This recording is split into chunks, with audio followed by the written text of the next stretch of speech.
overall. So the flexibility is going to have to be shown out first. And so they've left their offlane pick till last, unless they're going to run something weird like a Wraith King offlane, which, I mean, you see it in pubs sometimes, but I wouldn't really recommend it for a pro matchup. Still, Latam defenders seem to believe it is going to be an offlane pick. They're banning out the Mars. We saw the Beastmaster also removed. You still have options like the Sand King there. Something with team fight would help, like that Sand King you mentioned.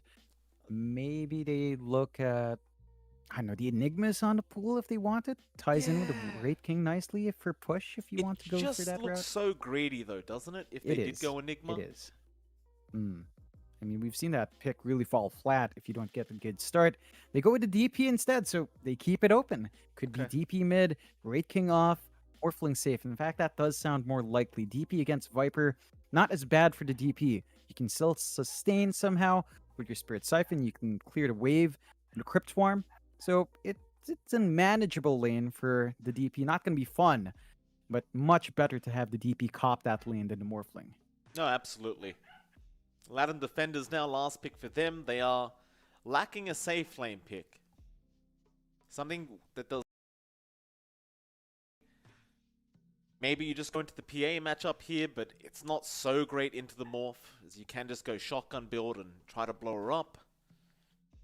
I don't think PA would really fit either. Oh, AM. I was going to say the PA is going to take a bit too long to get online, and that's the reason why I didn't think it was that great. The AM's going to take that much longer to get online, and yeah, you have mana drain, you know, you can drain the mana of the Wraith King, maybe he won't get reincarnation off, but it feels like such a long time since we've seen that happen.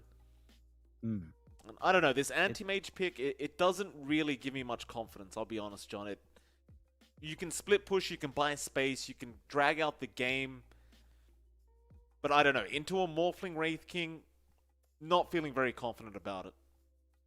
Yeah, it's an all-in pick. Now, it also works really nicely against Morphling. You drain his mana out, Morphling's just stuck in the middle, he can't waveform away, he just spams Strength to stall out. But a Morphling without mana is also something that doesn't enjoy it. Still, that's only one hero. The AM, you're probably going to need your Manta style to really drain fast, and you can only focus one hero at a time. So the Wraith King could still come in if you focus Morph, and the Morphling can come in if you focus the Wraith King. So you have to choose your targets well. The issue on timing is something I agree with too. Like, there are some cooldowns on both sides. You have to play around Ravage for Latam defenders. Valky has to be on point with when he decides to pop that. The same thing goes here for Infamous. Like, the DP Exorcism has to transition from a fight into an objective, and we've seen some teams struggle to play around that timing. You're going to want to get the value out from your DP, mount these early objectives to prevent that AM from farming up. There's also maybe a slight issue of greed here in Infamous' side, right? Like, you're trying to farm partially on the Wraith King, and you definitely are trying to farm up on that Morphling.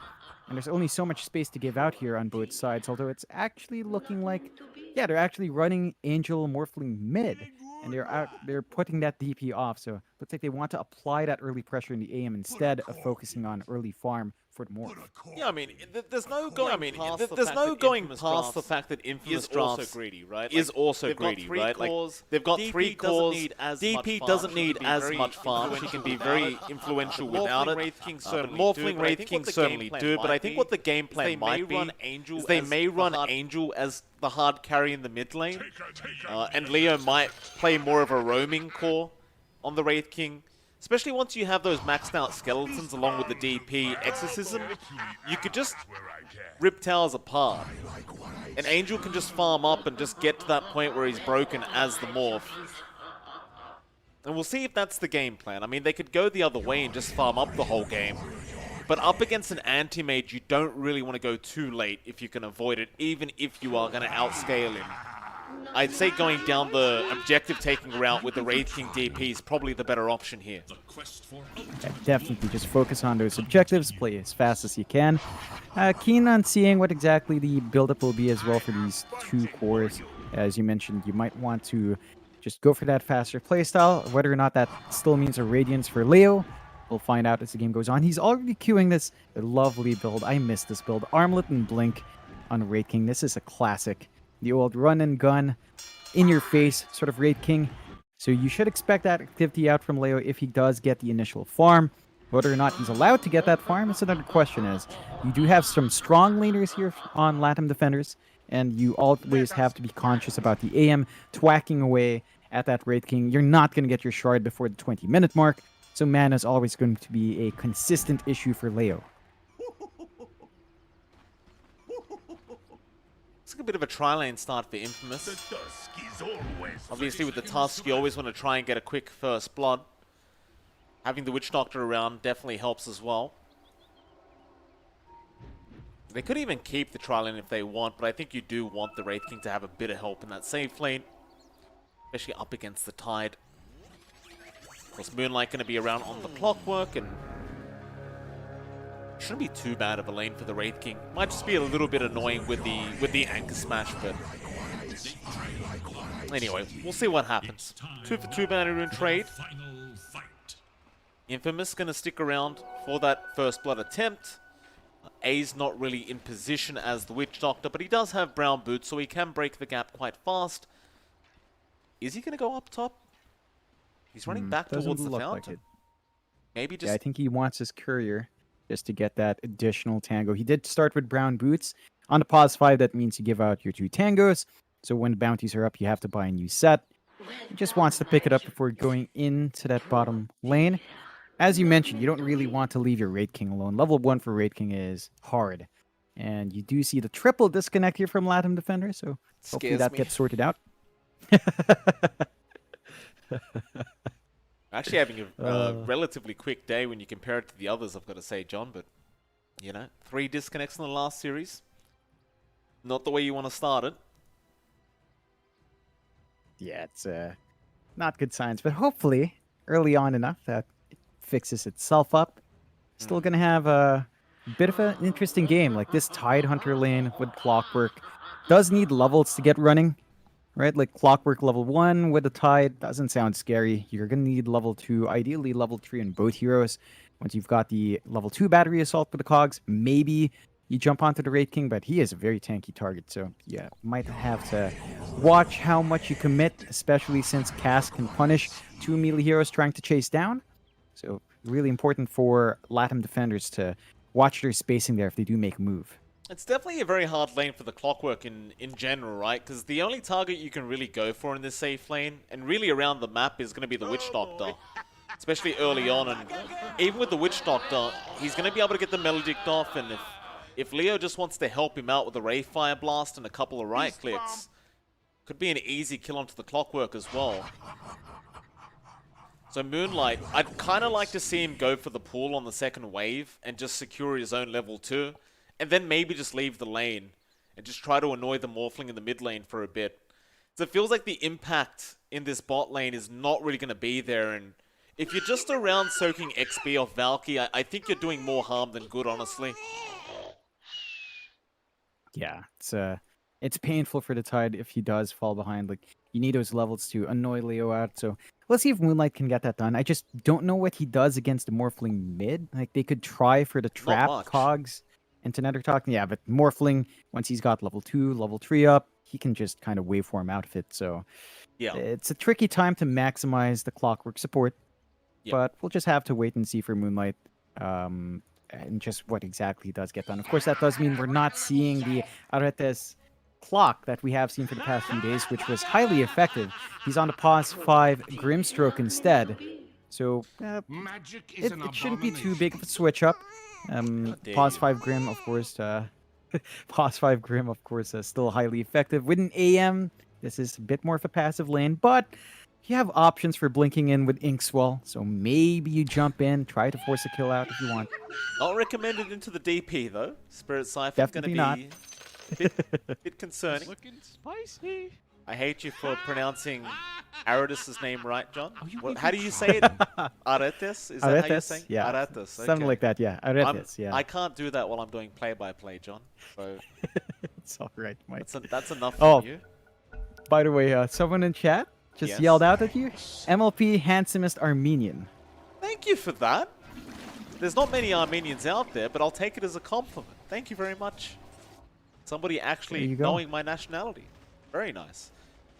Most people don't even know I'm Australian, John. I keep getting asked if I'm British, and I don't have an accent that's from the UK. I don't understand where that comes from.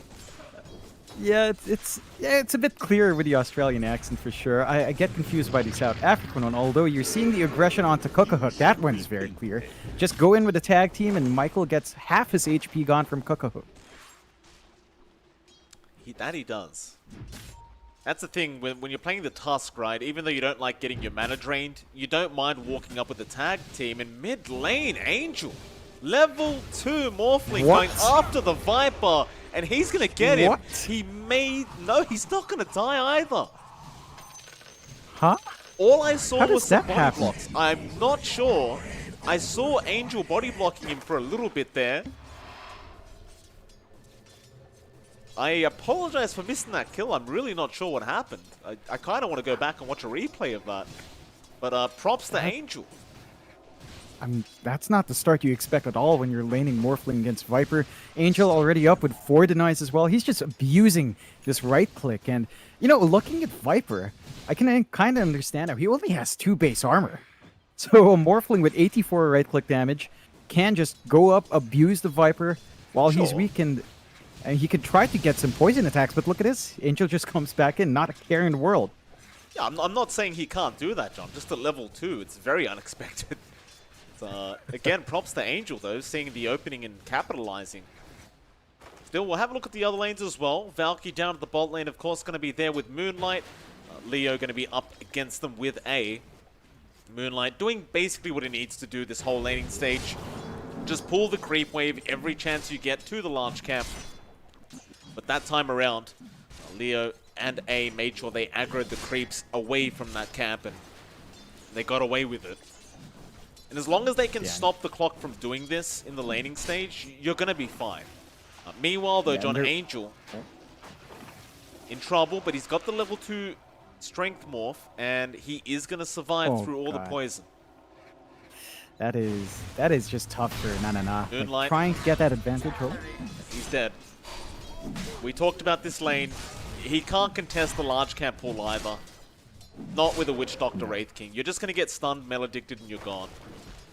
Yeah, it's a tough one to hold steady. You're seeing Leo really pull ahead in last hits now. 19-1, Valky at 12-0, not stopping the Wraith King at all. And this is bad news. Valky's now out of mana as well. So even if he's winning these trades out, Leo, he'll be okay. Moonlight doesn't even have battery assault anyway. Just has the cogs. Top lane, Cookahoo getting very close to dropping. Eridus might still drop, but Michael had no more spells to throw out. Eridus being a great +5, giving the self to Cookahoo. But man, they are getting a lot of harass onto this anti-mage. He is not farming well at all so far. No, it's been tough. They tried to play with the Inkswell Blink in, but as you mentioned, Spirit Siphon flies out, and suddenly you can't do anything. You've already got this early earn up on Mariano as well.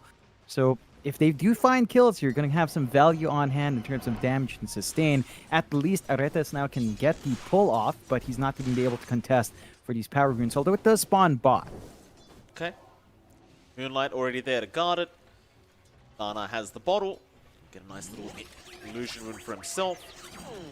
But I think this mid lane is wasted for Latam defenders if Nana is not really shutting down Angel. Of course, we did see Nana the other day on the Viper mid, and he did perform extremely well. But he was being very, very dominant that last time around, whereas this time, it seems to be the exact opposite. Like, he's behind in CS, he died once, he's being out-leveled right now by about 1 level to Angel. And never mind that, because I look down bot, Moonlight, he goes back down for a second, and he dies in the exact same way. Trying to contest the large camp. And he does make it so that they can't get the pull, but it won't matter, because Leo just farms it anyway. It's not good news. At the least, Valky is actually getting some EXP here. It's level 5, so pulling a bit ahead of her Wraith King, but they don't even manage to find the Bounty Rune as Ace snags the bot one, so already off to a good start, looking like a 3-for-1 in this first Bounty Rune spawn, and there's really not much Latam defenders can do. They drop a forward ward to watch the movements of A, but that's about the best they can do right now with Moonlight.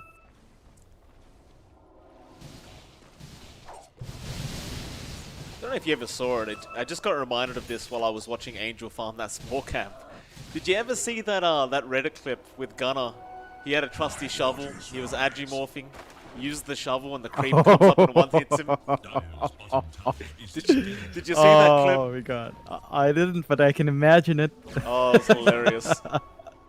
RNGs is sometimes, you know, Beautiful. sometimes it's not your game. It was quite a disgusting situation there for Gunner. Shout out to Gunner. Hopefully that doesn't happen here for Angel. And yeah, shout out to Gunner. Miss him in C. Still, I mean, look at Na. Zoned out completely. Level 5 still. Angel has 6. About to hit 7 as well. The supports are down mid to help secure this lane. Even while these supports are gone, Mariano is not going to jump on, although Cocohook will try now. He will give it a shot with the Ink Swell, but you got the Spirit Siphon, and as soon as he connects that Siphon, you can't really continue the gank attempt. You're going to need at least one more. And even then, generally the Ink Swell stun won't last long enough, so he'll be able to get 3 Spirit Siphons, and then you're just kind of screwed. Cocohook, the best he can do is just CS here. Get his Battle Fury timing ASAP and just start farming. Because the team is going to be solely reliant on him during the late game to be able to pull them through. Bot lane, they're going to try to get Leo. Leo is by his tier 1 tower. It may not be enough. He's trying to fight back with the Wraith Fire Blast. And now the TPs with the Ravage is there. Still Reincarnation. Was leveled up by Leo, and that means Valky is going to die, and Moonlight probably won't be able to get away. That skeleton will just not leave him alone. Kongs, TP, he'll make it. Very nice play, but they lost Valky on the tide. Yeah, they lost Valky. They popped the Ravage to just pop the first life.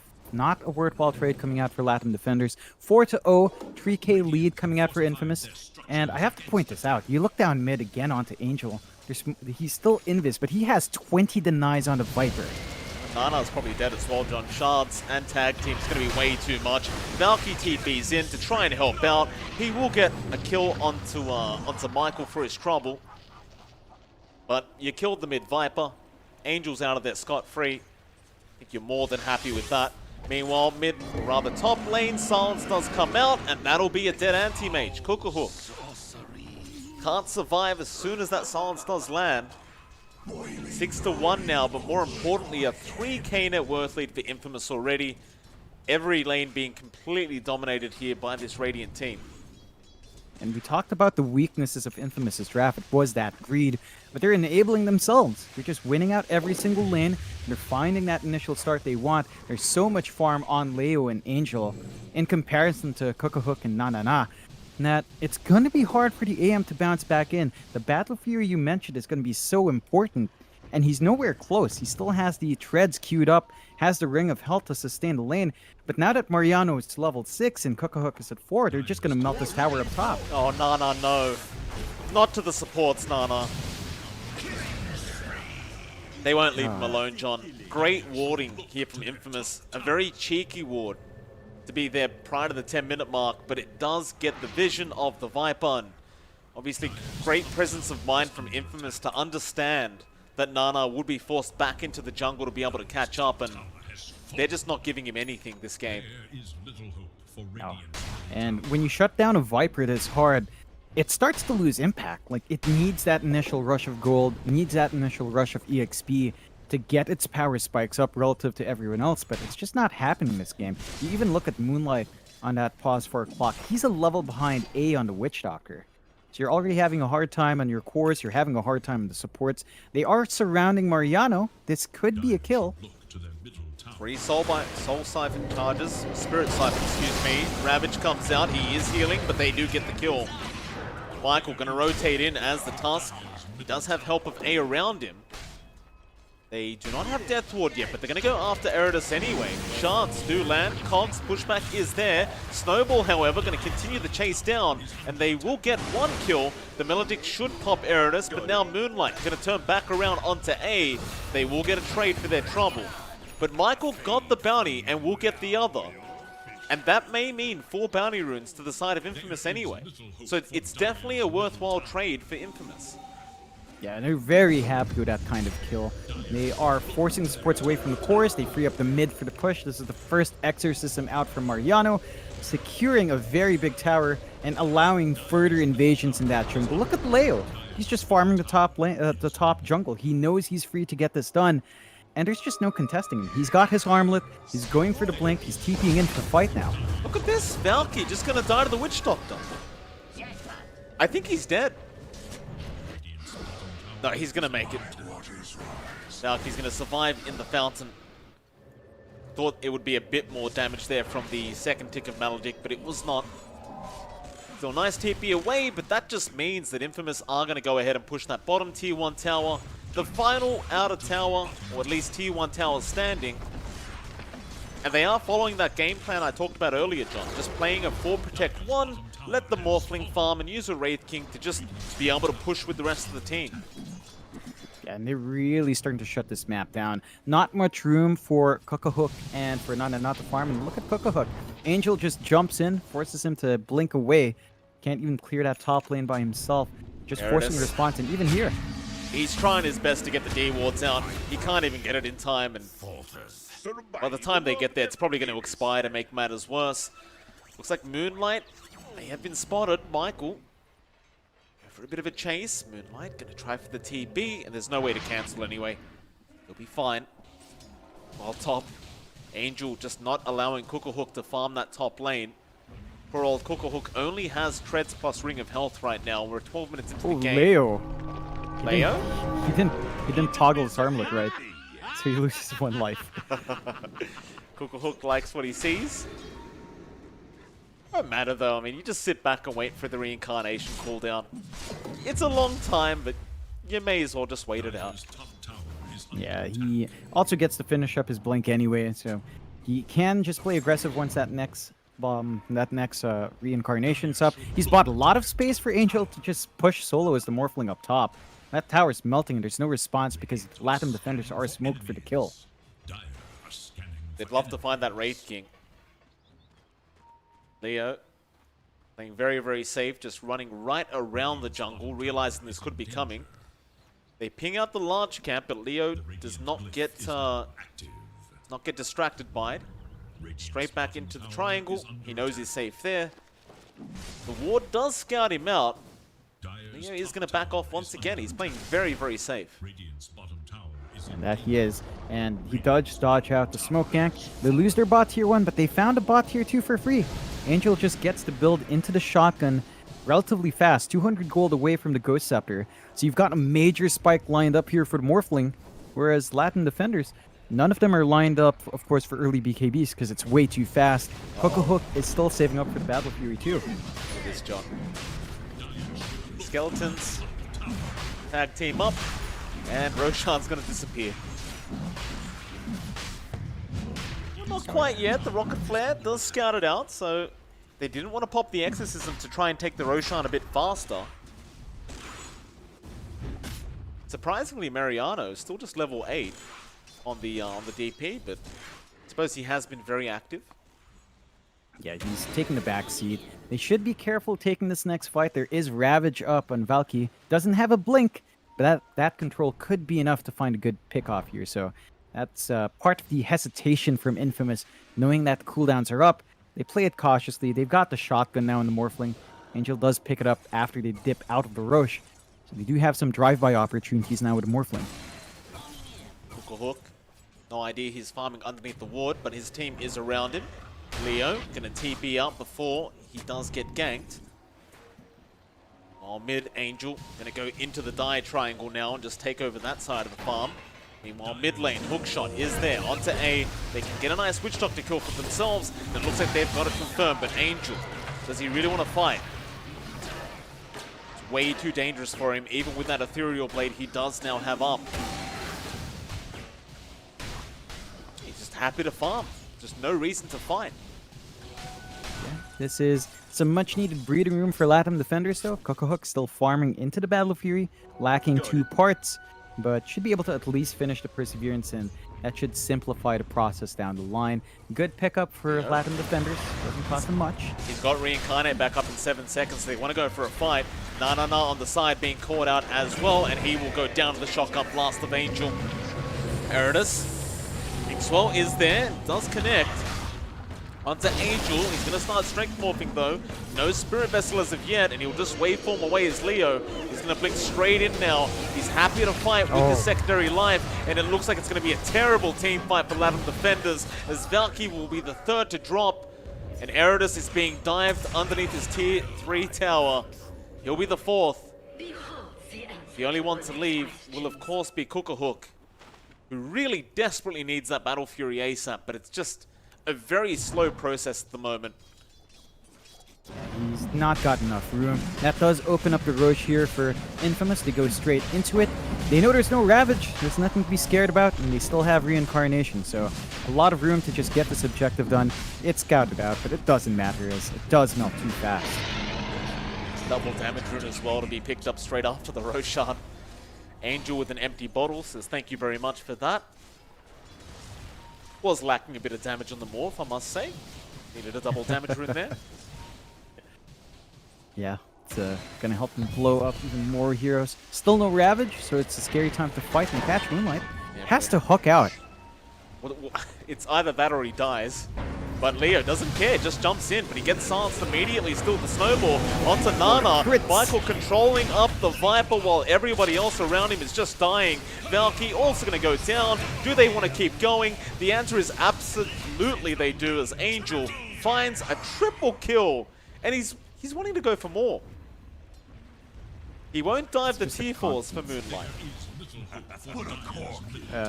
So much confidence coming out now from Infamous. Angel is just able to stand in front, knowing that there's not much that can really kill him at this point as long as he shifts out. And the cask is just causing issues. We talked about the cask being a problem for a lot of these melee heroes. They just clump up again. And Latam defenders need to be wary about that spacing, especially in an area like the ramp. Easily punished here by the side of Infamous.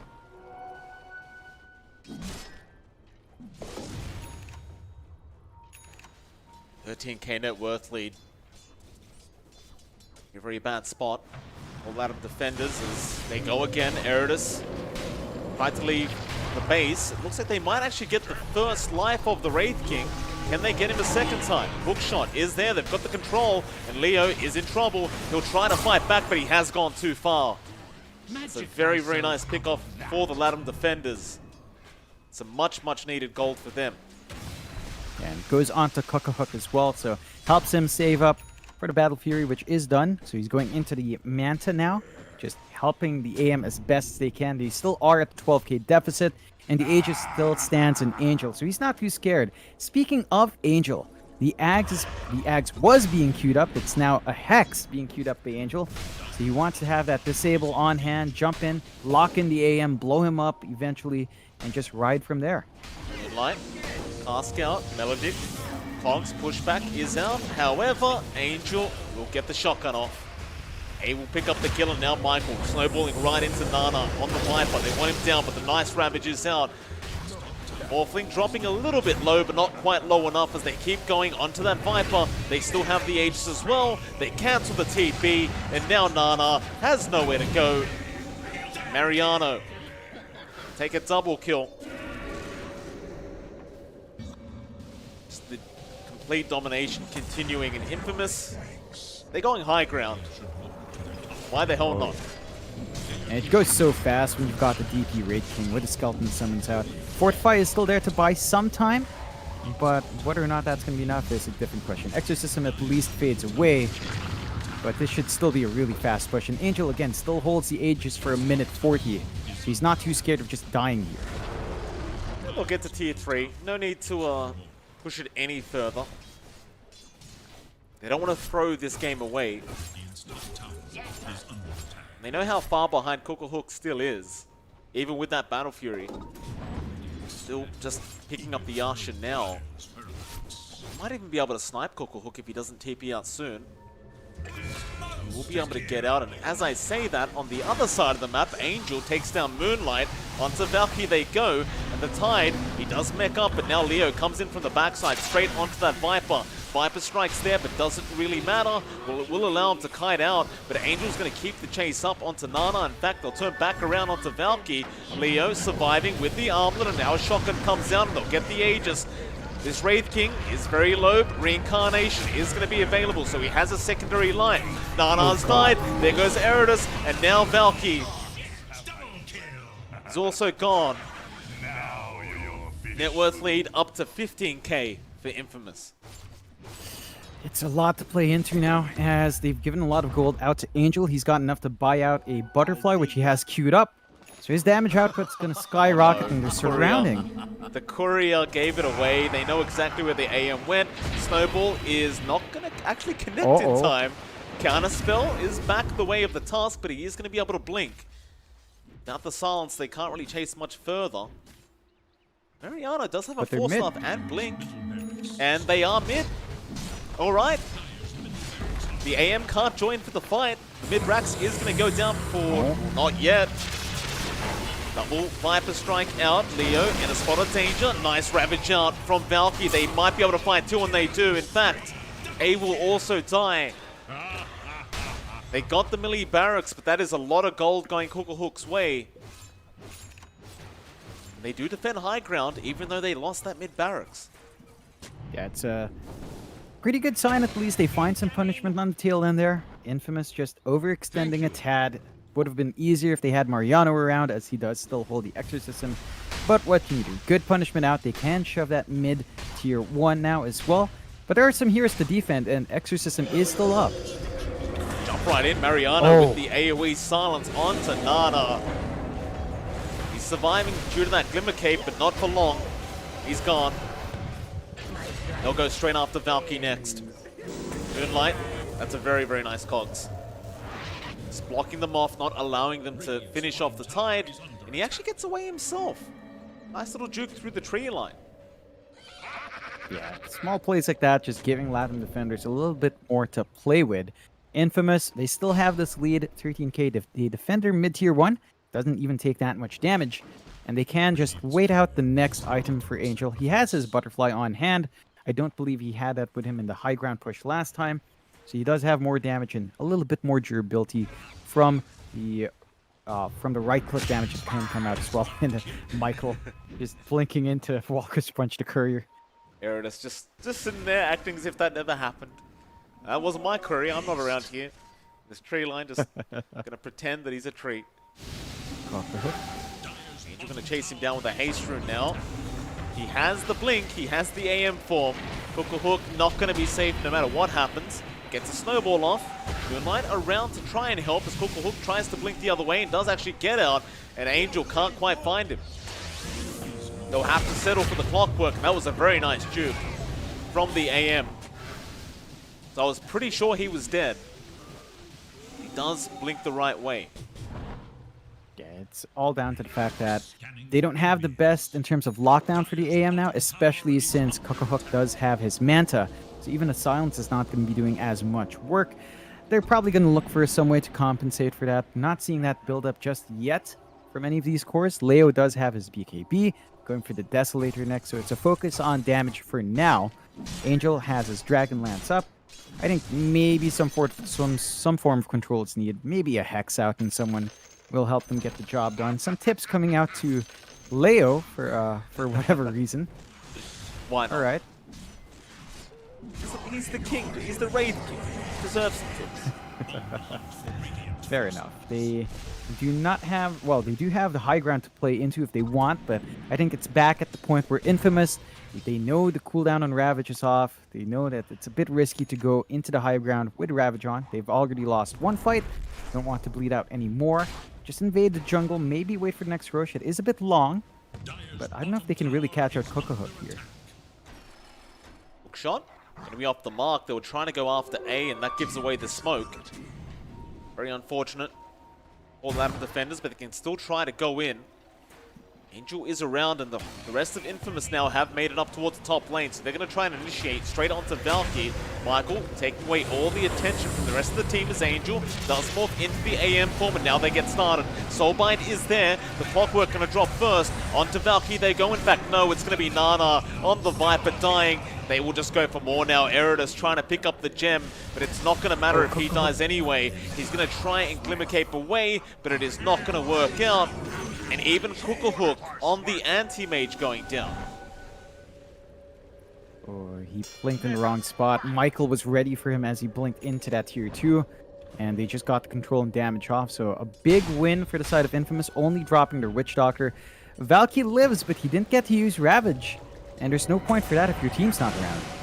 Valky. Alright, a 1v1 between Mariano and Valky. This will be a while.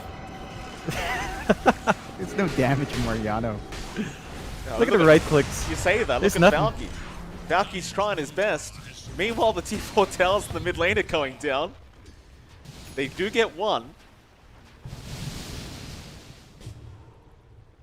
Valky, he's going to stick around. He still has the Ravage. I'll tell you what, John. Every South American game we cast, I swear, the team that's winning gets mid-racks and goes straight for tier 4s every time. Oh, yeah. Never for the second and third racks. There's always tier 4s. They're very confident in how they win. And Cook-a-Hook, oh, nice reflux. Leo can't get the stun. You know he's in there somewhere. He's going to have a look with the 4 stuff. Nice Tinker Ward. Did catch a glimpse of him. That'll be enough. Into the Roshan instead. And unlike the AM, Roshan cannot blink away. Just have to take all this damage from Angel and friends. Yeah, that's going to be Aegis and Cheese going the way of Infamous.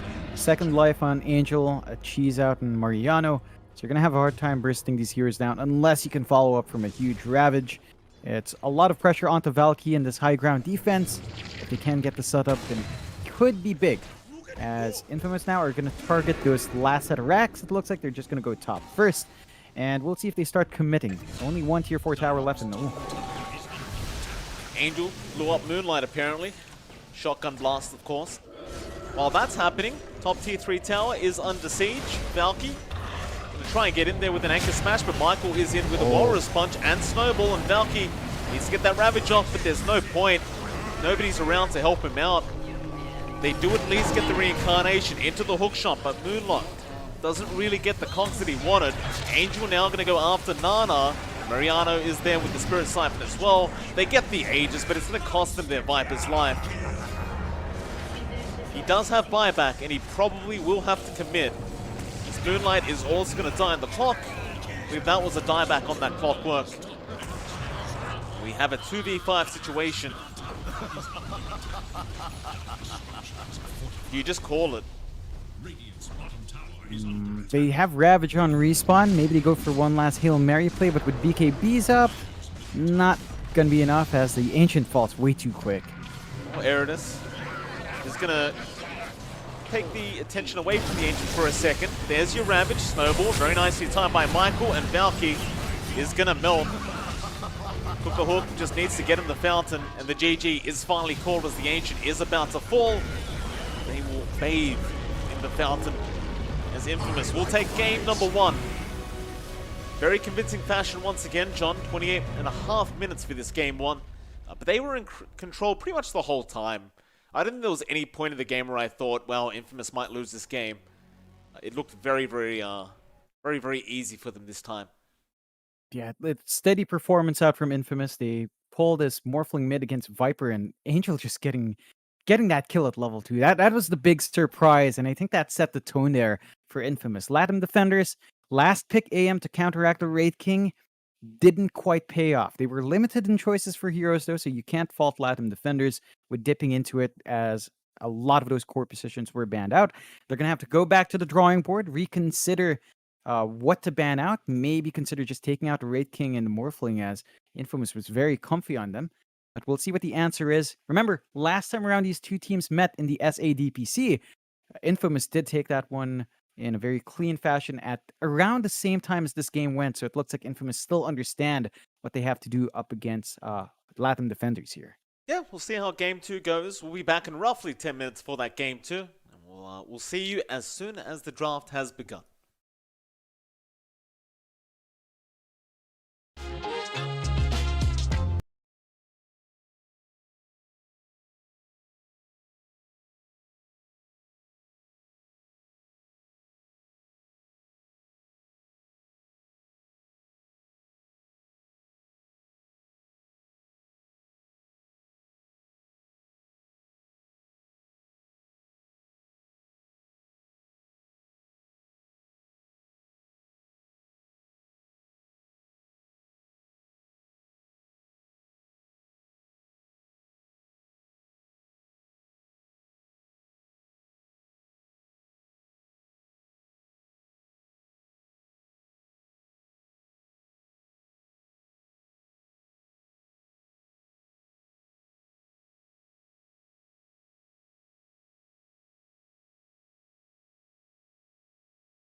Right. Latam defenders did not have the greatest showing. Infamous, though, playing out of their minds there. Just really swell performances all around, especially from Angel on the more finding that kill early on in the Viper. Really set the pace of that game and set the tone. We'll have to see how Latam defenders respond. They haven't banned out any of the heroes from the last game except for that Witch Doctor. They do open up with Marana on their end, a solid pause for it to begin with. A lot of ways to set up for that. One thing that we should be looking for is the Void Spirit potentially coming out for Latam defenders. That's going to be a solid combination with Marana that we have seen a lot of success with from different teams. But Infamous slowing down in draft a bit, still kind of deciding what to open up with. Without the Witch Doctor, they might have to step into a different support here. They may. Keeper of the Light will come out for Infamous, so plenty of options to go for with the Keeper. So you still have the Mars open if you want to just go for the off-lane pick straight after the Keeper of the Light.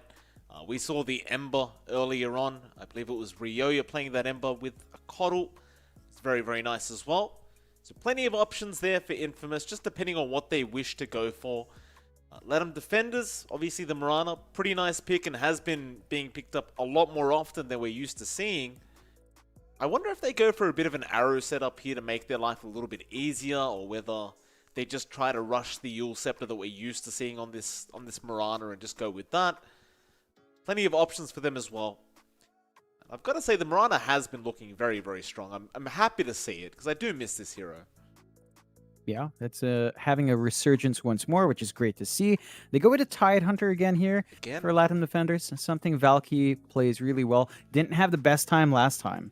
We only saw, what, 2-3 Ravages coming out. Not quite the most impactful ones as well. There was one that did give him a couple of nice kills. We'll see if it does end up being better for Valky. Of course, that does mean Infamous can kind of figure out what they want to toss in the safe lane there. Like, they know it's up against a Tidehunter. They could easily dip into the Wraith King once more if they feel confident. I mean, it had a good time last time.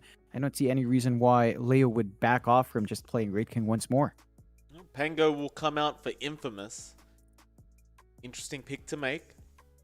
We do see the Pango come out, but I believe this time around, rather than a pos 4, I expect it to be an off-lane Pango here for Infamous. It could still be a position 4 Pango, position 5 Keeper of the Light, but it's something we rarely see these days, is the pos 5 Coddle. Even with the off-lane Pango here, like having the Chakra Magic just means you can spam Swashbuckle over and over again in the lane, and it can be quite annoying, especially with the Lucky Shot disarms that you tend to get every Swashbuckle. It can be pretty frustrating for the position 1 of Latam defenders. Have to see what they do end up picking up, as they do get rid of the Wraith King, so they're not going to want to give that back the way of Leo, and the way they were running it as well. Just not really running it as your hard carry Wraith King where you just rush a Radiance. They seem to be very flexible with these core pickups on Infamous, and I think even with the bans on the Wraith King, they're not going to mind. I mean, they've probably got so many plans up their sleeve that they could go to at any moment. Looks like Latam defenders will also get rid of the Medusa just so they don't get cheesed. Because playing against Medusa just sucks, especially when you don't have the draft to go up against it.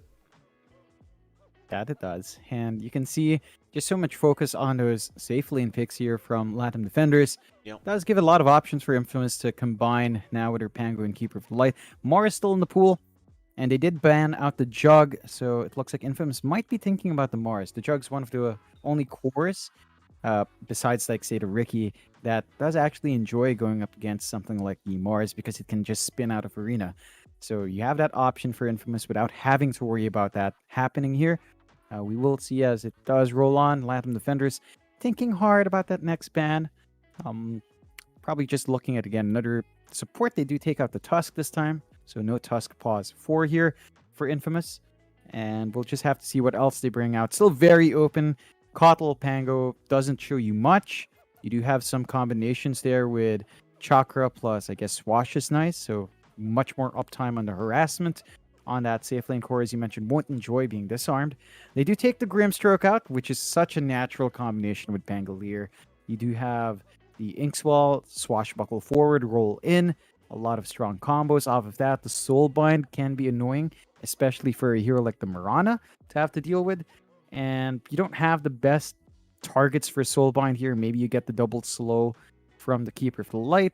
But that is something that can come out from the next picks as well. So looking solid already here for Infamous.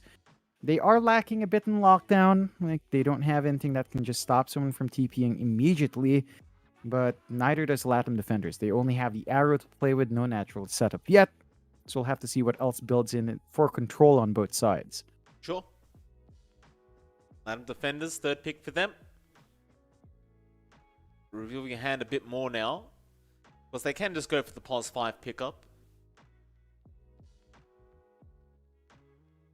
You really want to try and win out these lanes, because last game it just felt like every lane was won out by Infamous, and when you lose every lane, the chances are you are just going to get run over like that game 1.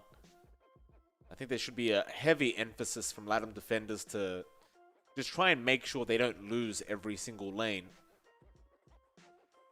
They are going to run pretty low on reserve time now, trying to make this third pick. Perhaps they wanted the Grimstroke themselves. Maybe. I think they're just wondering what happens now with the Pango. They do go with the Ogre Magi, so that's some form of setup for the Mirana. They've got a solid stun and the Fire Blast at the least, and that can be annoying to deal with in lane. You've got two very tanky heroes now from Latam Defenders. Ogre Magi going out in the safe lane, put his body forward. The Tidehunter now can get solid EXP going because the Mirana has more presence. At the least, you can arrow the range creep, you can arrow the large camp to get that EXP flowing. So you shouldn't see Valky choked out as much as he was in game 1, and this does give them more laning presence, which was an issue in that first game. So already setting up to look better here in game number 2 for Latam Defenders. Infamous, they've got a lot of time to think about this next pick. Probably looking at perhaps their mid, if not safe, pickup here. Nice Slark game, doesn't it? Yeah, it's a really good Slark game if they want to go into that up against a Tide. It's one of those heroes that just enjoys building stacks up. Even an Ursa is a pretty good choice as well. If you want to just punish this Tide pickup, we have seen that work out nicely. And they go with the Ursa. Just a better hero, slap the Tidehunter, doesn't care for Kraken, doesn't care too much about Anchor Smash. Just get the Fury Swipe stacks up and you will get the damage off. Yeah, I think if the Ursa was banned, they would have just gone Slark.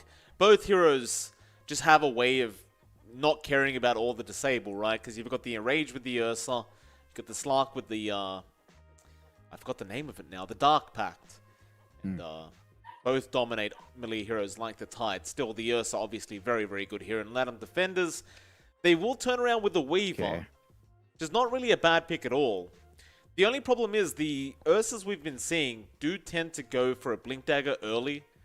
Pretty much after the Battle Fury, and then you'll generally pick up a BKB.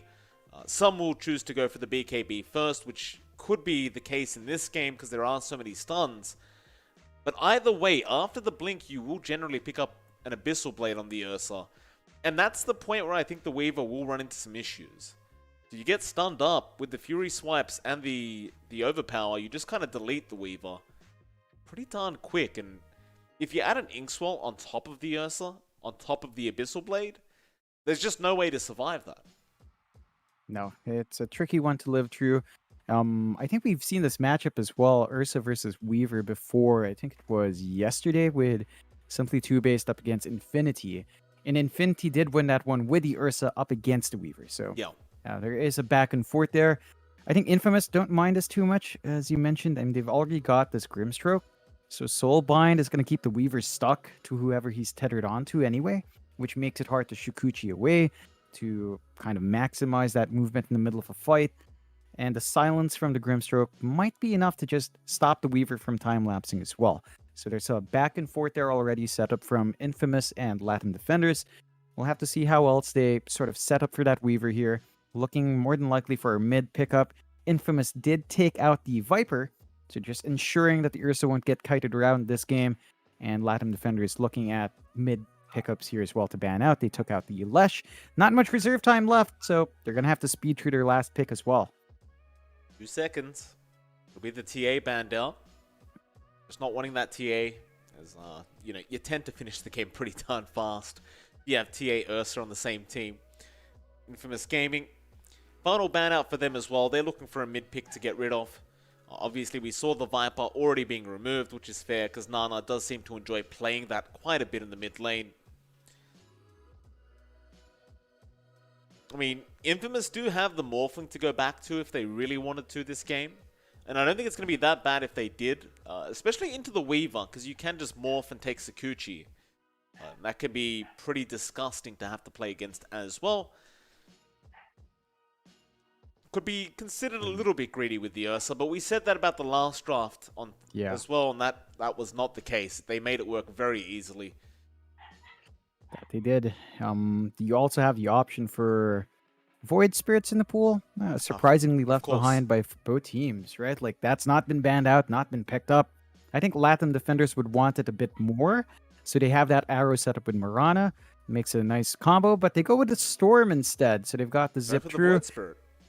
Yeah, just the Void Spirit matchup against Storm is really solid to have.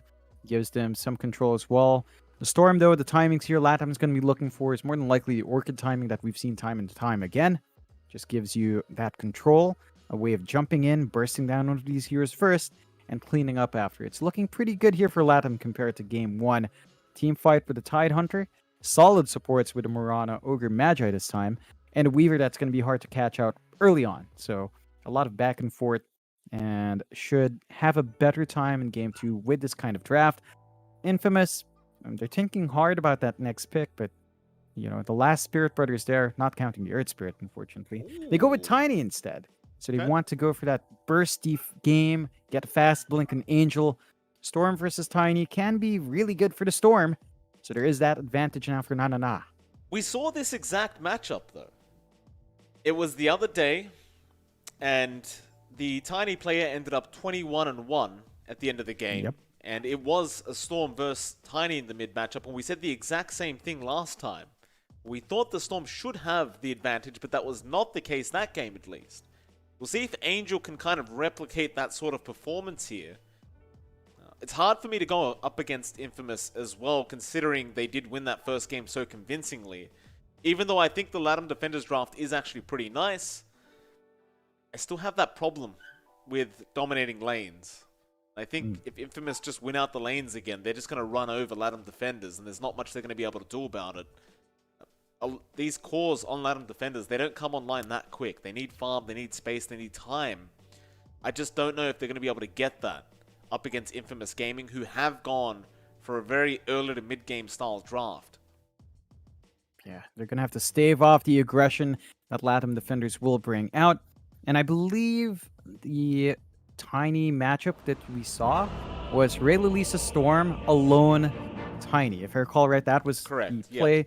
And it was such an amazing game coming out from Alone. So we should see whether or not Infamous can replicate that success. But having seen that matchup, I think Angel actually should know what to expect. And you have to be careful now in the Storm. Nanana just needs the stable lane.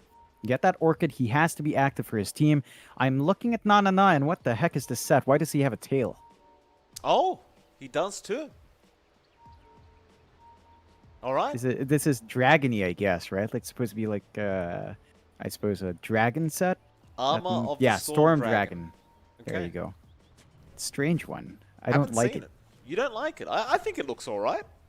It looks like a lizard. Looks like a blue lizard. Less of a dragon.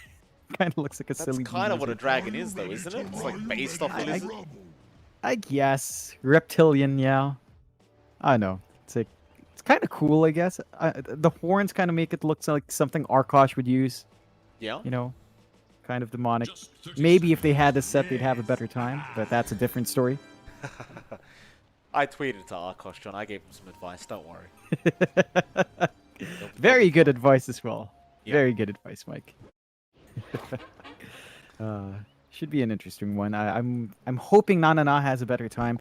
Angel, I mean, when you have a Morphling player who can kill Viper at level 2, I think that means you can maybe get anything done down mid. So you just have to be so careful now for Nanana and giving that early start. No scuffle over the runes, just a straight 2-for-2 trade. And no camping around for first blood as well. It looks like A is just dead set to go back top to help support his core. You will have to face off against Valky on the Tide once more, and Moonlight on the Mirana. So a stable Tide Mirana lane. We've seen this multiple times throughout the tournament. This should find some EXP this time because Mirana can just arrow the range creep, and some really good blocks coming out here. just to ensure that the lane shoves in a bit more. Leo trying to get the same done, but already let loose a melee creep, so not as good as a block there for Infamous. Yeah, I mean, you definitely want to get a massive block off because you need the early level 2 timing. Nice arrow from Moonlight to get the range creep. Leo probably didn't want to block it with his body, as he may have copped way too much harassment there from Valky had he done so.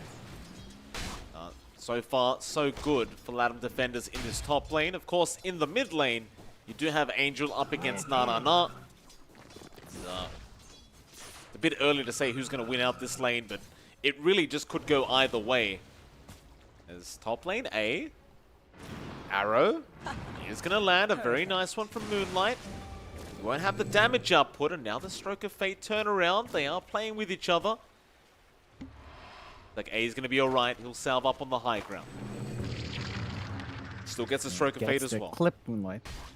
Pretty nice. There is a salve in Moonlight as well, though. Down to 1 tango on him, whereas A has 5 tangos left. So he's going to be able to stand here a bit more. He has TP. That Stroke of Fate does a lot of damage at level 1. Of course, the slow you can't underestimate either, so a TP forced out from the Mirana. It's going to make a lot of people around the map feel a lot safer the next minute and a half or so. We should check out the one lane we haven't looked at yet, and that is the bot lane, of course. Mariano and Michael up against Eridus. You do have the Weaver being played by Cook-a-Hook. So far, pretty even. Mariano slightly behind the Weaver. I think it is going to be all about getting those levels up as well and just trying to abuse the Swashbuckler's mid lane. Angel and Nana are going at it, but Nana might win this one out. The Static Remnant is there, and he does get it. Nice first blood. Angel trying to be very aggressive, but of course at the level 3 for Nana, with the level 1 Vortex, you are going to be able to turn around. Yeah, it's a good win for Nana. Definitely a different story from game 1, so that sets a good tone for a Storm mid. Has his bottle flying in as well, so he doesn't need to retreat from wave. Mariano almost finding a double kill, but not quite. Michael will be able to get the Ogre, but if you are Latam defenders, you should be very satisfied with that trade. Yeah, I mean, you kill off that Pangolier. You're starting to find some wins across each lane, and Infamous just lagging behind a bit, not quite getting that early aggression they want, and are being punished. You're at the point now where, because of that, Michael's at level 3 ahead of Mariano. So now the Pangolier is going to need to soak a little bit more. And Weaver at level 3 now, having the value point in the Swarm, along with his Geminate and Shikuchi, means there is a little bit more damage coming out here if you're not careful. Absolutely. Back over to the mid lane. Nana having a very nice time. 18 and 3 on the Storm, just ahead of Angel. Of course, out-leveling the Tiny, considering he did get that kill. That early level 6 timing is probably going to be a pretty big bonus for this Storm, because he might have a chance to go and kill Angel one more time once he has the zip up. But Angel looking for a toss back to the range creep, but the tower was aggroed onto the creep, and now the Vortex with the Static Remnant and the salve being committed. Angel pretty darn low. It's going to be fine. The arrow did not connect, and now A going to turn around with the Ink Swell. They also have the Keeper of the Light, Michael, coming in, and Na is going to go down. Michael ends up picking up the kill. Good rotations out from the supports, and poor Eridus. He thought he could get a courier, but he could not. It's a lovely pickup for Infamous. Kind of evens out that lane for Angel. Unfortunately, not getting as much EXP as he'd like. So you still have a significant EXP advantage on the Storm, which means level 6 is going to line up a little bit faster. Still good activity so far from the supports. Leaving alone the side lane, so it does give an opportunity here for Infamous to just play tag a bit. And you can see Leo just trying to abuse those level 2 Fury swipes. Not quite enough to get anything done, though.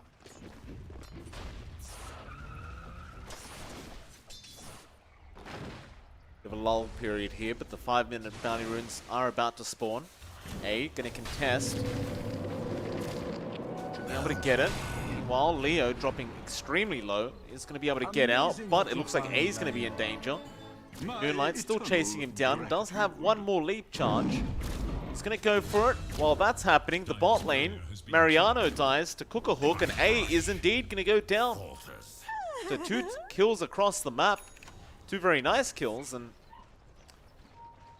Infamous not looking quite as strong for their opening this game as they go for more now. Michael out of position, and Cookahawk gonna help find another.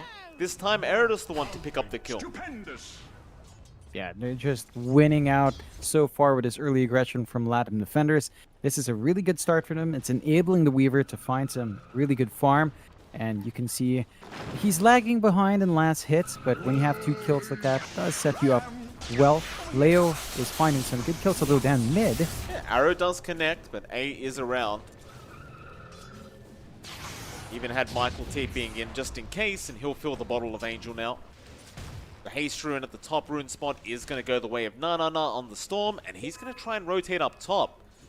Now, Leo is very low on the Ursa. So if they can find out where this Ursa is, it's going to be a nice, easy pick-off. He doesn't have level 6 either, so the Enrage is not available for him. Moonlight might catch a glimpse. Leo, they do see each other now, and Leo just wants to get out, but he's stuck in the tree line. He'll cut the trees and run away, but Leo is being controlled and will go down. Moonlight, very, very nice rotation there from the Mirana. Na has haste up, A. Doesn't see them yet. Now will, but it's all too late. He'll try to ink swell, but it's not going to matter. They get the kill. Of course, Eridus does die down towards the bot lane, but it's just an ogre. Not too big of a deal for Latam defenders. Yeah, they're starting to build up that momentum now. Lots of early activity coming out from Na does mean that the Orchid should be completed in a very fast time. He is #1 in net worth right now as well, along with Cookahawk. So they're building up that lead in a very big manner. They're able to get some push onto this top tier 1 as well. And with Medallion of Courage up early from Valky, he can start buffing up one of the creeps to prolong this push. So already taking control top means that the Ursa's not going to have a really safe spot to farm. And that battlefield for Leo in this game looks to be very late, considering that start.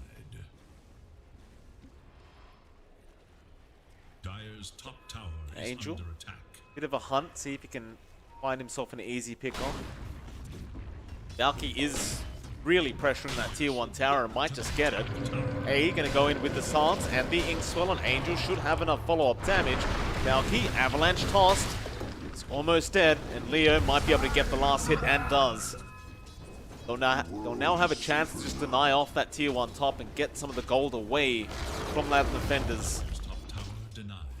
Gonna help out Leo, who his CSing has been okay, but still behind the Storm in net worth and might feel the need to catch up very quick. Yeah, it's been a really good start, mainly for Na. If you look at the Weaver's farm, Cookahawk is still lagging behind Leo, so they're within 200 gold of each other, not too bad. They are looking to set up mid now, Latam. Going on to Angel, they'd love to kill this Tiny again, and they get the Fire Blast into the arrow. Even Valky showing up just in case they need it. They don't. Valky immediately giving the tip over to Angel. Yeah, the confidence now here from Latam, setting up for that mid tier 1. And they can melt it through relatively quick with all the numbers they've got on hand. Infamous just not able to really defend here. Zip in again, A. Gonna be alright, they'll go after Michael instead. Not gonna have the vision. But instead, A, going back in towards the tier 1.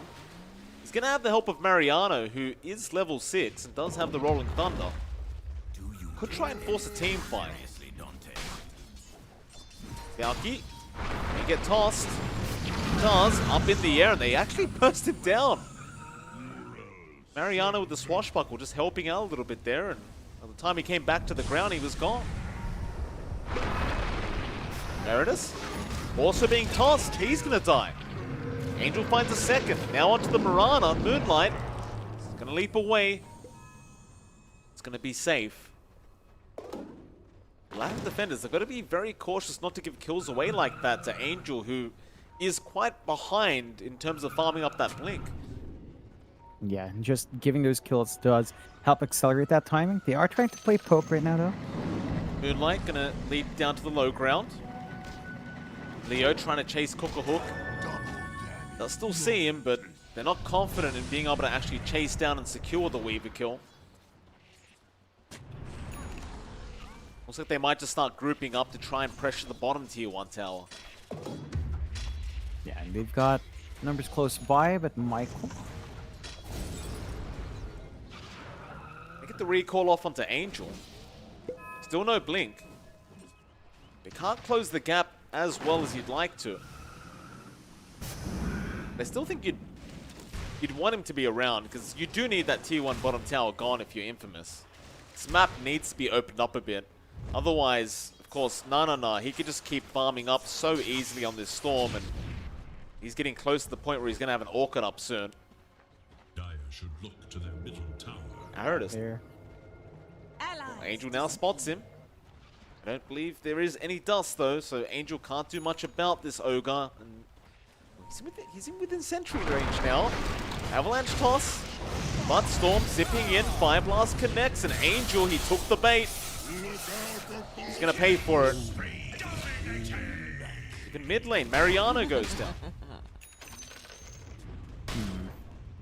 Great set of kills for Latam defenders. That does allow them to get some push going. Infamous forcing some issues that they shouldn't be.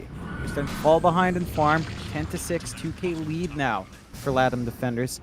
The one silver lining here for Infamous is that you are finding farm on Leo. He's only 800 gold behind Nana and is still ahead of the Weaver. So you're not lagging behind on that Ursa just yet. But the blink timing on your Tiny is very slow. Mariano on the Pangolier has kind of tapered off as well, although he does have his Javelin for some good damage. Mid lane, Soulbind out. Got the silence on Nana, but he had an illusion rune. So he will be able to get away. Back onto A. Easy kill for the Storm. You had your warning. That'll be enough. They just can't really fight back yet. Angel doesn't have the toss up, so he can't really initiate for his team.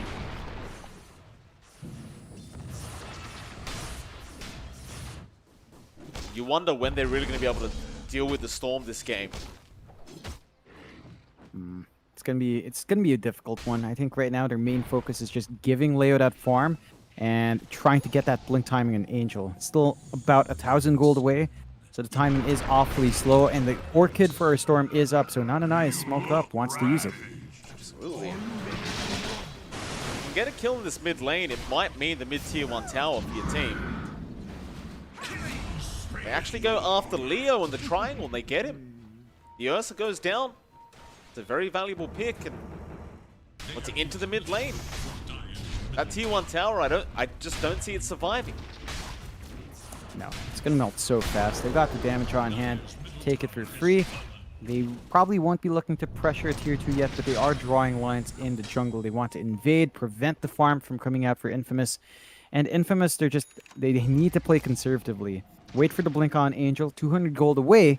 That's going to be a major spike for them to start playing around after. Valky. Gush onto A. Arrow probably not going to land unless Michael just runs into it. It won't matter. No follow-up to it.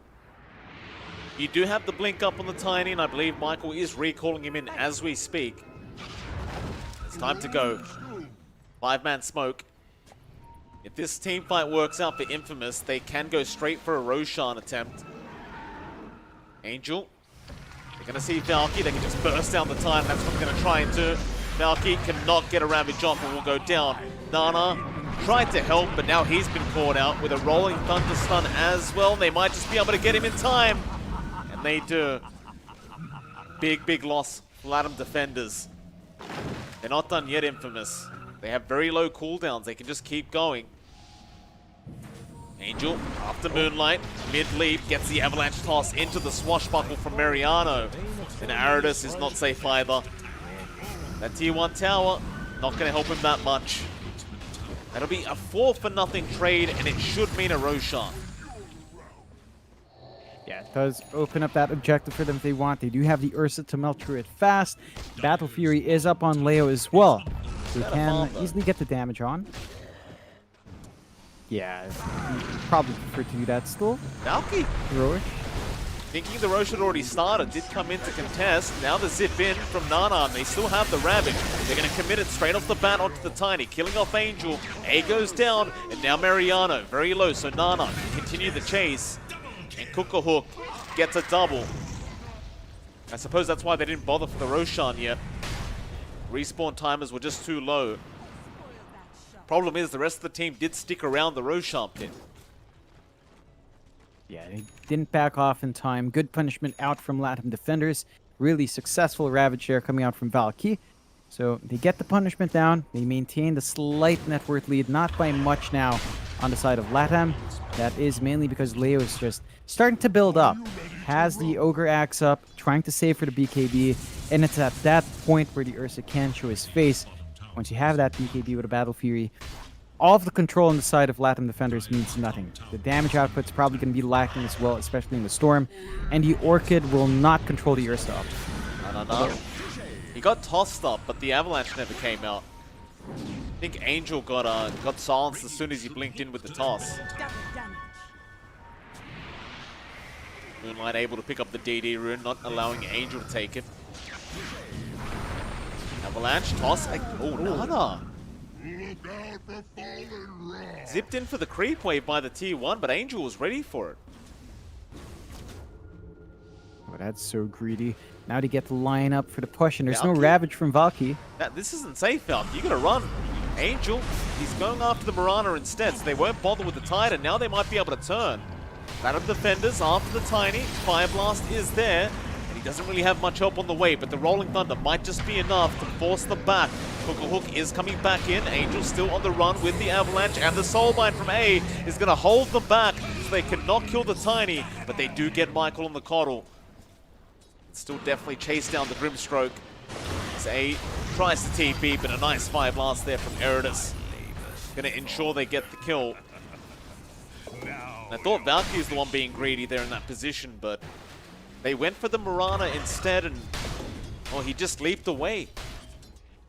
Yeah, that's a bit of a strange choice. Like, they know Ravage was down. Maybe they were scared of a TP coming in, and they just go for the wrong target. Couldn't even find a pickoff. Good punishment once more from Latam defenders, and they've stalled out long enough that Ravage will be back up soon. And he wants to fight. It's up right now. Leo is around with the team, but he's so close to picking up that BKB now that you'd rather just keep farming up if you're this Ursa. Once the BKB's there, you can indefinitely start fighting. You look at Cookahawk's farm, he's slowly but surely he's getting there on the Weaver. Only about 700 gold behind the Ursa. But not too bad at all for Cookahawk. Yeah, it's not enough being farmed up here from the Ursa. Again, he had a slower start, so it's just basically him still trying to play catch up to his power spike here. Latam defenders just constantly sticking together. They're not giving opportunities towards Infamous to get their burst lineup going. And farming up like this, sure, it's rather even, but the distribution between Nana and Cocohook is a lot healthier than the distribution between Angel and Mariano. They are so far behind on the Tiny and on the Pango that it's hard to get yourself in a good spot. Like, Mariano is still saving up for the Blink. Needs the Blink to get in position to get a good Rolling Thunder off, but he just doesn't have room to farm up. It's all going to Tiny and the Ursa. And with all of that movement out, it does allow Cocohook and Nana to just push the top tier 2. Nice plays here from Latam defenders.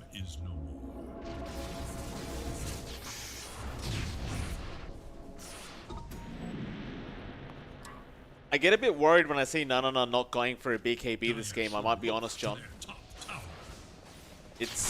We see this a lot. We've seen Nana die to the Avalanche toss many times, and you can't forget either, you have the silence on A. We'll see if it comes back to bite him later on. Smoke up, Angel, gonna have his smoke broken. Moonlight, nice positioning on the Mirana. Recall is there onto Leo with a 10-second BKB charge. They want to go in. Moonlight is gonna also be popped here for Latam defenders. T1 tower already down, so they still want to initiate. That Illuminate may have given it away, but the zip in is going to be straight onto Angel, but they zip right back. Valky, a big Ravage onto 3 heroes, and they're just going to burst down Mariano. Onto the Ursa now, he can't get the BKB off in time. A, also in danger, he'll be the third to die. And the tips will come out for Leo. He did have time, and look at the pinks coming out. Everyone needs to calm down. We know the BKB wasn't used. Bit of a mistake there from Leo. However, in the mid lane, Valky Oh, they're going to get the arrow off. Onto the Tiny. That'll be Angel dying. That was really optimistic from Angel. He blinks into 3 heroes, expects to find a pickoff, but the Yultz is already up in the Mirana, and with those stats, Latam defenders go straight into the Roche. Infamous doesn't really have good access points to fight that too, because Mariano still doesn't have a blink. The Tiny can try jumping in, but it's going to be a buyback, so just a free Aegis going the way of Latam. Na now with Aegis means that he's got 2 lives to play with, saving up for that Bloodstone. As you mentioned, no BKB, but it doesn't feel like a major issue anymore. Infamous have been forced to sight different heroes first, and the Storm just gets to stay true. They want to burst the squishy targets in the Mirana, maybe the Weaver. So Storm's not really a priority considering how fast he is. Leo going to try to go onto Valky. They know the Ravage is not up, but Aridus will turn around with a Fire Blast. Now Angel in with the Avalanche Toss. They get 1. Not quite the kill they wanted, but they're going to have to take it. And even though they just lost the Roshan and the last team fight, it seems like they're still rather confident here on Infamous to try and force another fight with that 10-second charge. It seems though Latam defenders aren't quite as interested. No, they're just split pushing up top with Cocohook. The Weaver is just getting some good damage into the tier 3. No one really coming in to stop him. And that tier 3 does drop a fair bit. You do find a TP in the end, but it is cancelled off. Michael comes in. He'll take care of it. Back to Nana. This hero is nearby, but can they actually lock him down? Shadows take us. Don't forget he has the Aegis. Oh, poor Michael. Mimicate's going to save him for now. Nana, realizing he needs a TP out, is going to make it.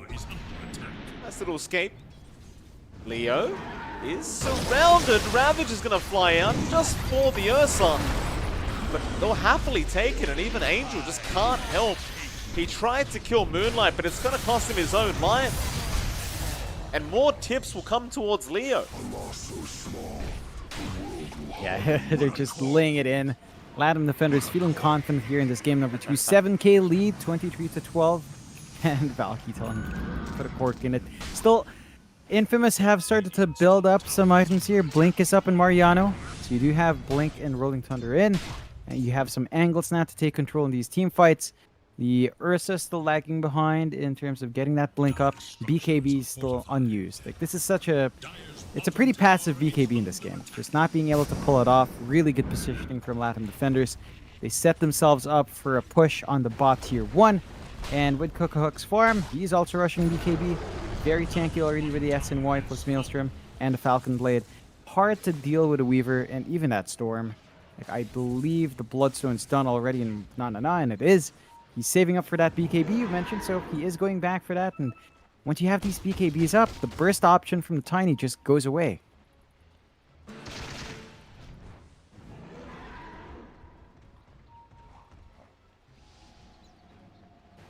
Group up. Might see a smoke up soon from Latam defenders.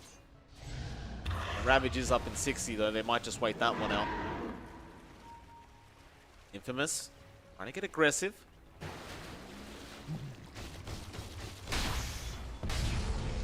Very hard to take a fight into that Aegis on the Storm. It's already hard to kill him off once, let alone twice. You look at Leo on that Ursa, he still needs so much more farm to be effective. Like, you really want the Basher into the Abyssal, but you've got to go for the Blink first to actually be able to close the gap in this game. Latam defenders, they're not giving them the time to farm this. More pushing to happen now, down towards the bot tier 2. They will get a glyph out of this. I don't think they're going to back off either. No, the Aegis is about to expire for Na. So there's a moment of vulnerability here in the next 55 seconds. But there's really not much Infamous can do. When it comes to team fight, they just don't have enough to turn the tides yet. You can see Michael is trying to save up for his Ags on the Keeper of the Light. So once you have access to the Will-O-Wisp, you can try and force some of these bigger engagements out. But before then, all you really have is this Tiny. Like, You've got Soulbind. We haven't seen it always be impactful for me.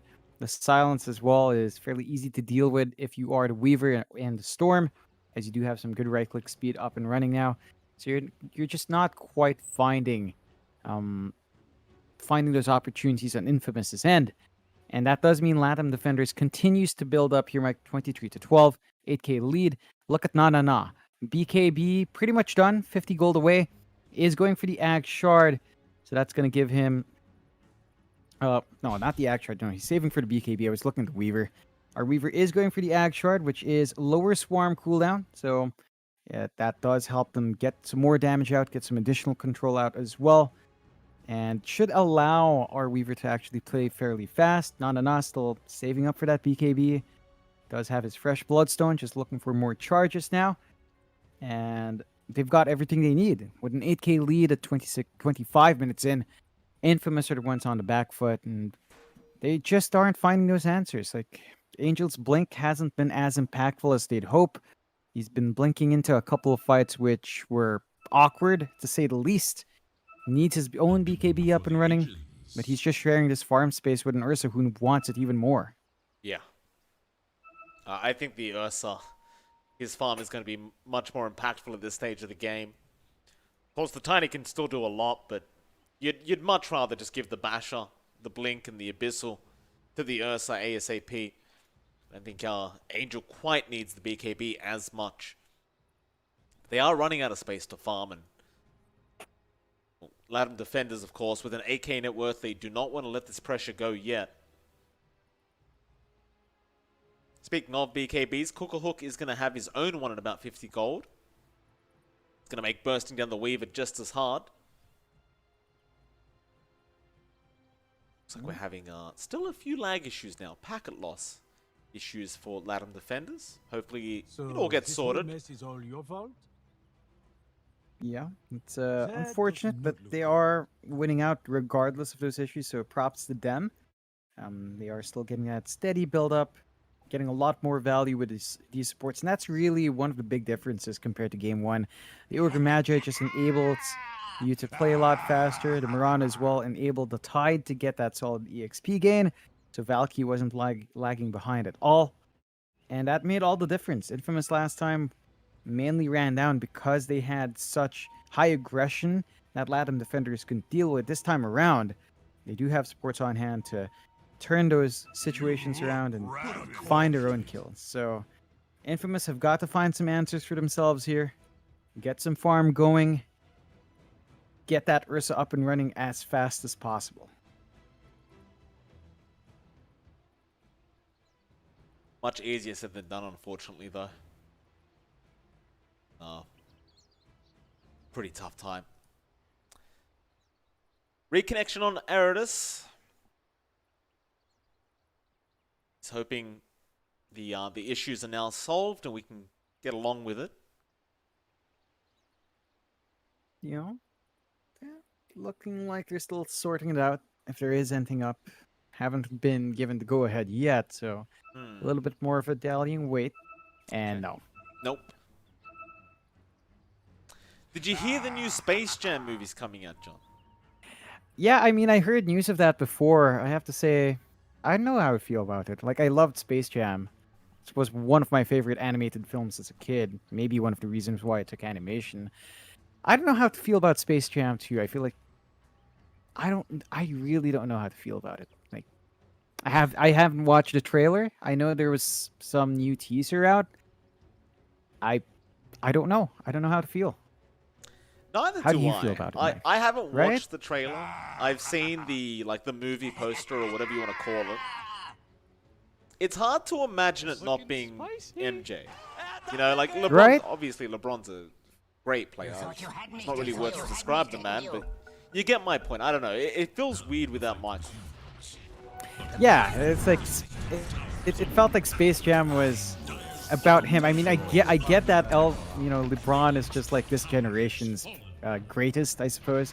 I don't follow basketball much, so I'm just going off with talking points. Never mind that jump. Valky is going to jump in. Angel. He's going to run. The Glimmer Cape, and it's going to be just fine. Zip in. Zip. Not finding anyone. They are sitting through that time on the Aegis. About 20 seconds left for Nanana, so Infamous have held out from fighting into Aegis for now. They've got the Basher up on Leo. Not quite enough, but they do smoke up. They want to play with us. Be great for them if they could get Nana. Aegis should be expiring pretty soon. There it is. All in now, Mariano trying to go after Valkyrie, but he doesn't quite find the target he wanted to go on, and now he's just stuck. Zin in, Nana, who's he going for? He's just going to be able to TP out, so instead they will go into the backlines after that. Marana and Michael. Looks like, excuse me, not Marana, but rather Keeper of the Light. It looks like Michael does go down. Latam defenders into the mid-tier 2 tower. Quite easy to take this down with that Weaver. There's nothing to stop them as well. Without the Rolling Thunder, that's your main team fight spell. They're going to have to wait for Mariana to have it off cooldown. It isn't that long, to be fair. Just 1:10, and it's just about half a minute left. But they lose their last outer tower, and Latam defenders just get to go home. And Leo. They caught him out. They're going to force the BKB charge, and he's going to be okay. That was his 10-second charge being used up. It's not ideal. Like again, it was mass pinged a while ago. First use is not ideal here as well. Knowing the BKB is down for a bit longer, they smoke up here on the side of Latam defenders. Yeah.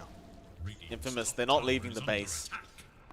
They understand that there is more than likely a smoke happening right now. Of course, nobody's showing on the map either. Makes it very obvious. Or doesn't. Leo shows himself. Smoke breaks. Who are they going to jump though? Angel. It'll be the target. But no, they'll turn back around onto A, and it's like the Grimstroke will just have to kind of tank the gank here. Your fate is mine.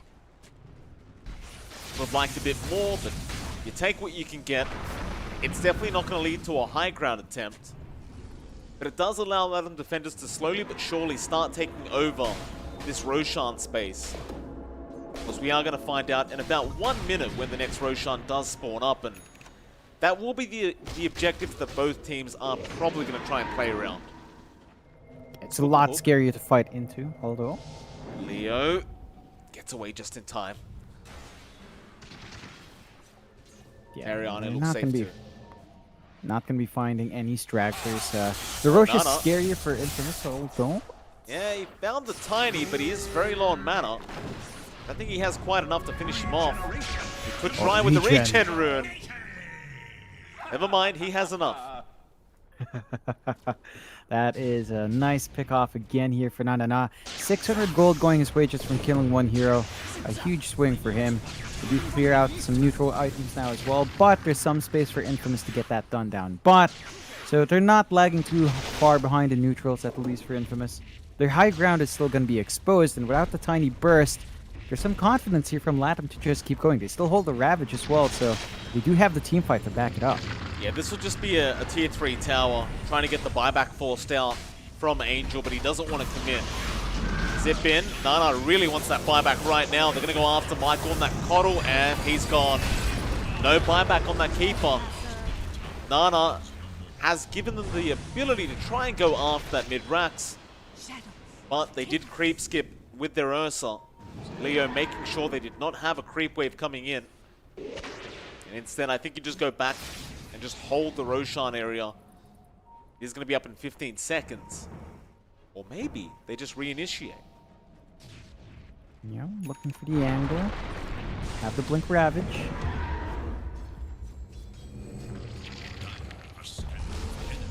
They don't really have many around. Latam defenders, only 3 in that mid lane at the moment.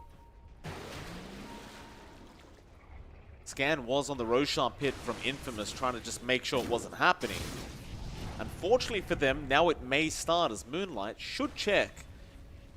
It doesn't though. They should find out soon enough. It was a fairly quick respawn, so perhaps we didn't expect it to be that fast. But nonetheless, they hold on to the 12k lead here in Latam defenders. Still building up steady. Nanana is very close to the BKB on the Storm. So that should probably be the next spike they look for to force something like the Roshan out.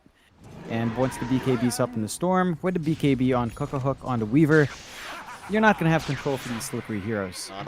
Silence is there. Doesn't have that BKB yet. Needs to get one more hit, but the disarm is not letting him hit the thing, and he does go down. Oh, Eridus now going to get tossed up by Angel, and Leo will have his way with him. He should have checked the Roshan pit, because it is up. Mariano with the disarm, not allowing him to kill the Remnant to get the silence off him. Oh yeah, and the timing on that BKB buy is so bad, and the catch one. Yep, got Valky. Valky has Ravage, will pop the Shivers as well. Looks like he's just going to hold on to the Ravage and accept the fact that he is going to die. He'll just try and buy some time. And he actually blinks away with a TP. He might make it, and he does. Ooh. He actually gets out.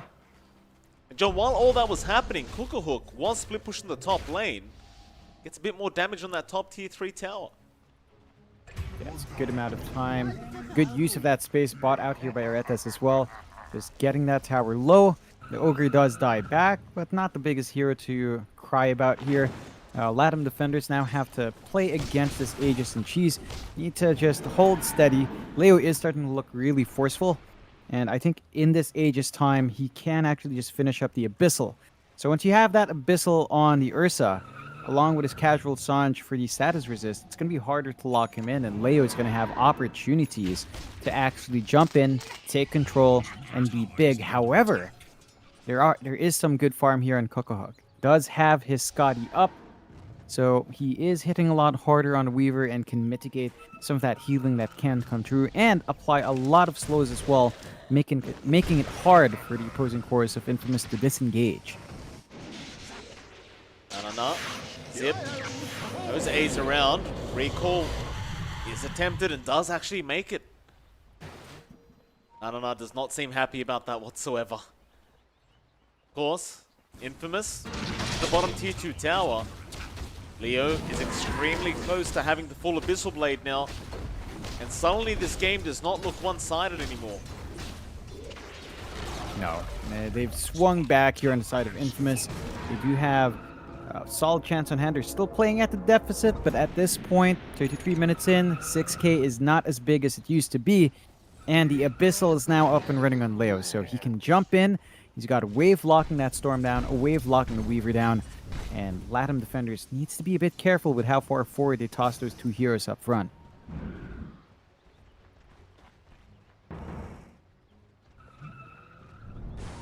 Infamous clearly feeling very confident. I'm a pick off from that mid lane. Leo gonna show himself, trying to use himself as bait with the Aegis. Arrow, fly through, hits a creep. He won't need to enrage through it. Now turns back around with the Abyssal, but Yules is there. Aramis still in trouble, but Ravage in the backline's pretty massive there from Valky. They got A, but he'll buy back on the Grimstroke. Now onto the Tiny. Angel just trying to run with the BKB. Meanwhile, Leo with his own BKB is gonna TP, and everyone from Infamous is just out.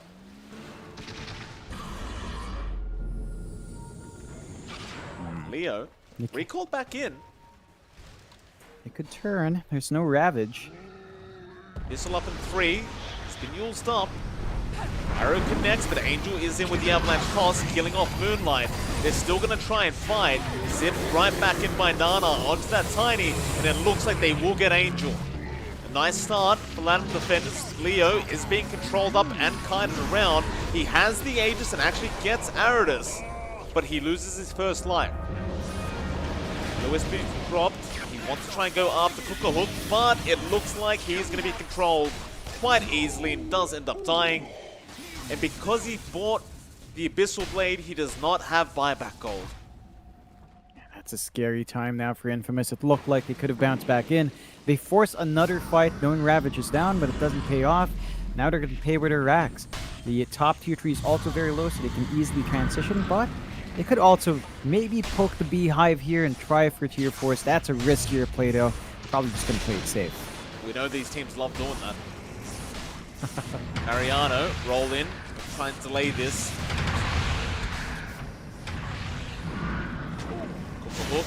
It's not quite as fast without a Deso. They'll eventually get one Rax. That's going to be about it.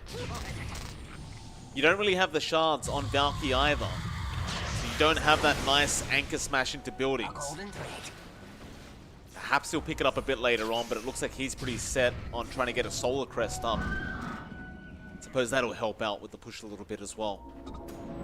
Yeah, just allowing them to maybe tank up the creep. Of course, this is mainly just to protect Na and to protect Hook. So once you have that up, these cores can stand in front without as much of fear for the physical damage flying through from Infamous. Infamous, for their part, they're going to have to respawn on that Ursa soon. Ravage is down for a little bit more, but it is going to be back up for Valky, so they have to watch out if they do want to force a big fight. The Ravage has caused issues for them before. Latam defenders grouped up. Ravage available. Maybe it's time to smoke. Pop one. Still a while off Roshan. Don't even know when that's spawning up. Hey, he bought back. He'd hate to die back like this on the Grimstroke, but he might not really have an option. In fact, they found Angel. Hook gonna get in with the bunks. BKB gonna be popped. Can they burst him down in time? It doesn't look like it. They still have A. So there'll still be a dieback on the Grimstroke, which is still going to be pretty darn nice. But Leo, he started a team fight at the back. Aradus does die on the Ogre, but now the Vortex backwards. Ravage committed, but Leo have the BKB out. The Rolling Thunder being a real nuisance here. They got the Storm controlled, and Leo does kill off Nana. Hook still willing to fight, though, does kill off the Ursa. And Mariano try and swashbuckle to the low ground, but they are surely just going to chase him down. Angel is still around to try and help, but Mariano is taking way too much damage. Still buying time, but the arrow does connect. And this is really awkward now for Infamous. 3 heroes with no buyback. 2 heroes with no buyback from Latam defenders, but Hook's alive and he can still melt these towers by himself, even without the storm. So they're looking likely to lose another set of racks here, and the Daedalus is up now as well for Hook. So if someone does come to defend, they're going to melt fast. Angel kills off Moonlight. No detection? No detection at all. Hook can't actually hit Tiny. Valky doesn't have any either. Pops Shadow Blade again. Rub the Glimmer Cape there for Michael. Avalanche toss, it's going to be a lot of damage, but Hook gets a time lapse, and that'll be Angel perhaps dying. Even through the BKB, he's just not tanky enough. No buyback on him either. Valky jumps in after A on the Grim. They ignore him, they just want the racks. It'll be 2 lane of barracks now for Latam defenders. They are going to try and at least get a T3 tower before they back off again. Yeah, respawns are coming out soon. Ravage is still gone for a minute. They're not going to be able to overcommit for this one, but towers still melt fast. It's Hook. It's a Weaver with a lot of damage. Still, they've played it safe, seeing the Ursa back up. They just back off, get back to farming. 2 racks up, 17k lead, 34-21 at 39 minutes in. It's looking good for Latam defenders here in Game 2. They've found all their spikes, they've taken control of the map. They're about to hit level 25 and Nana as well. And they found a Spell Prism to make things better for the Storm. If he wants to take it, right now he's just holding on to the Enchanted Quiver, maybe just prioritizing having that added bonus magic damage. Roshan is scouted.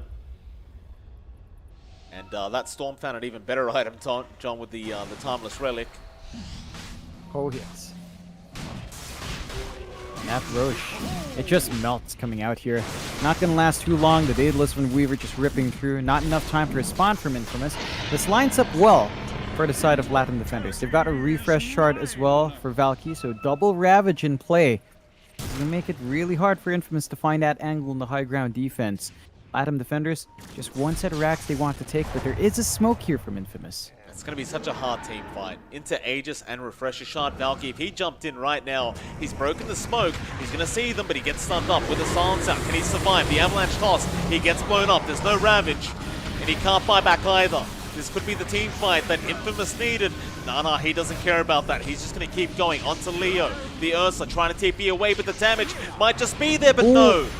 He barely TPs out in time.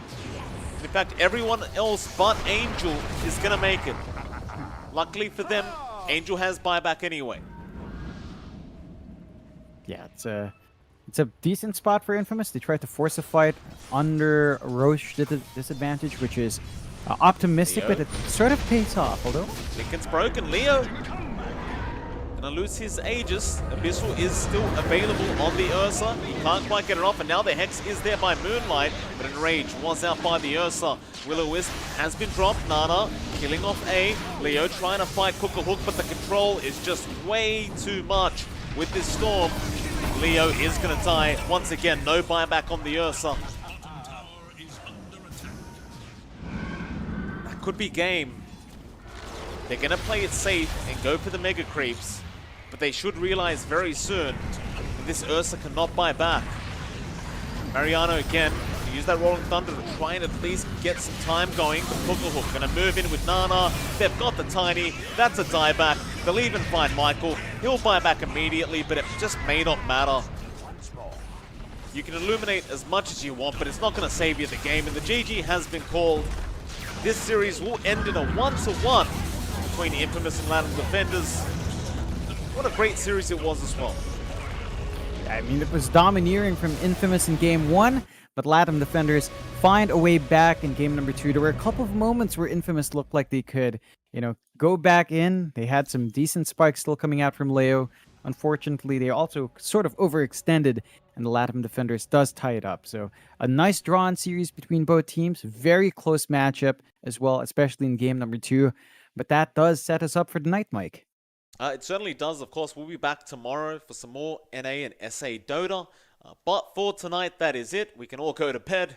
So with that, it's MLP Dota. It's John X Fire. Thank you for tuning in, and we'll see you all again tomorrow.